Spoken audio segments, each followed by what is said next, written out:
वठी करे मुख्तलिफ मकामात ते कायदीन जो शानदार इस्तकबाल गुलन जी वर्खा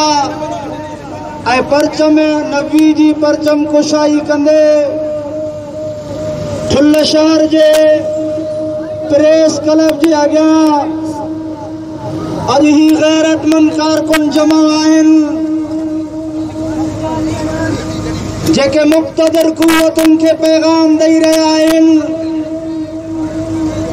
त जंहिं ला इलाहा इल्लल्लाह जे बुनियाद ते हीउ मुल्क वजूद पज़ीर थियो। उन्ही मुल्क खे पंहिंजे नसबुल आइन ते क़ाइम करण जे लाइ जमीयत उलमा इस्लाम रोज़ अव्वल खां हिन वक़्त ताईं उन्हीं कास ते कम कंदी पई अचे, लेकिन कुछ नाक़िबत अंदेश माण्हुनि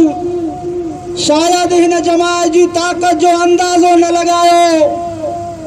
त ही जमात बर्रे सगीर जी सब खां वधीक वॾी जमात जमीयत उलमा हुई, जंहिं साम्राज बरतानिया जी तॾावेड़ करे हिन बर्रे सगीर जी सरजमीन ते मुसलमानन के अजीम टुकड़ो बनाम पाकिस्तान दिनो।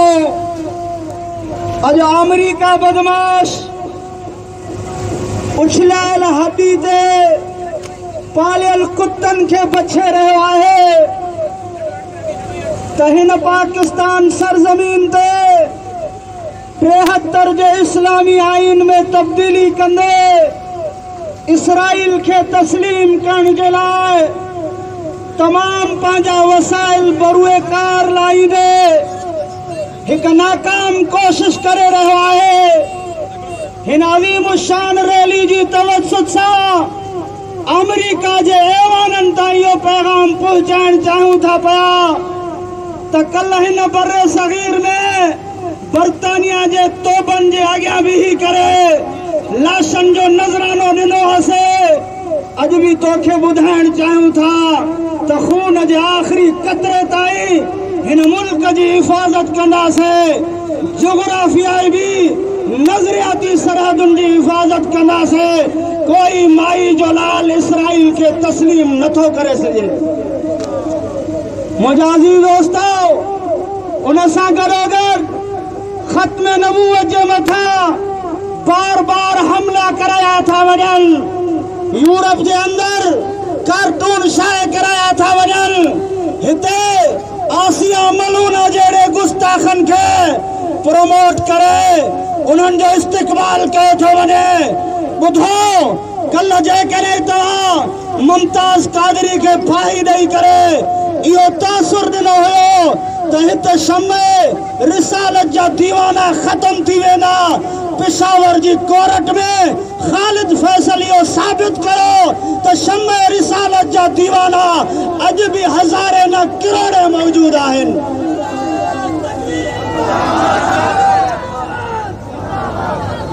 उन सां गॾोगॾु मुक़द्दस शख्सियात सहाबाए किराम खुलफाए राशिदीन जे नामूस जे मथां हमलो कयो थो वञे। मलंगन ऐं मवालिन खे पैसा ॾेई करे मुक़्तदर कुव्वतूं फ़िरके वारियत फैलाइण चाहिनि थियूं पियो। जमीयत उलमा इस्लाम इन फ़िरके वारीअ जी बाहि खे ख़त्म करणु चाहे थी पई। जेकॾहिं तव्हां इन्हनि खे कैफ़र किरदार ताईं न पहुचायो त अॼु हज़ारे कारकुन ॾिसो था, सुभाणे किरोड़े माण्हू मैदान ते निकिरी करे उन्हनि जो हिसाब वठंदा चो इंशाअल्लाह। ऐं असांखे कमज़ोर करण जे लाइ हिकु नाहल इदारो जंहिंजो नालो नेब आहे, जंहिं सिर्फ़ इंतकामी कारवाइन जे बुनियाद ते, सियासी इंतकामी कारवाइन जे बुनियाद ते माण्हुनि में हथ विधान नेब जे आला अख्तियारनि खे पैगाम ॾियण चाहियूं था पिया त मौलाना फज़ल रहमान न मुस्लिम लीग नून जो सदर आहे, न पीपल्स पार्टी जो सदर आहे, हे उहो क़ाइद आहे जंहिं 40 साल सियासी कैरियर में हिन मुल्क जे मथां कई एहसान थोड़ा कया जेकॾहिं हिकिड़े रुपए जी करप्शन साबित करे ॾेखारियो त असां सियासत तां हथ खणंदासीं, पर जेकॾहिं इंतकामी बुनियादनि ते तव्हां हथ विधो त सिर्फ़ सूबे सिंध मां 30 लख माण्हू साईं अब्दुल क़यूम ऐं राशिद महमूद सूमरे जी क़यादत में निकिरंदा। तयारु आहियो मां? असां हिन नाल इदारनि खे पैगाम ॾियणु चाहियूं था पिया त असांखे छेड़ियो न, जेकॾहिं छेड़ियो त ही बाज़ू, ही मुक्को, ही ताक़त ऐं क़ुव्वत पोइ तव्हांजे ख़िलाफ़ इस्तेमालु थींदी, तव्हांखे छुपण जी काई जॻह न मिलंदी। हिन वक़्तु मां बिला तख़ीर ख़िताब जे लाइ गुज़ारिश कयां थो पियो जमियत उलमा इस्लाम तालके ठुल जे secretary general doctor Khalil Ahmed Khoso साहब के त हू आयल दोस्तनि सां मुख़्तसर ख़िताब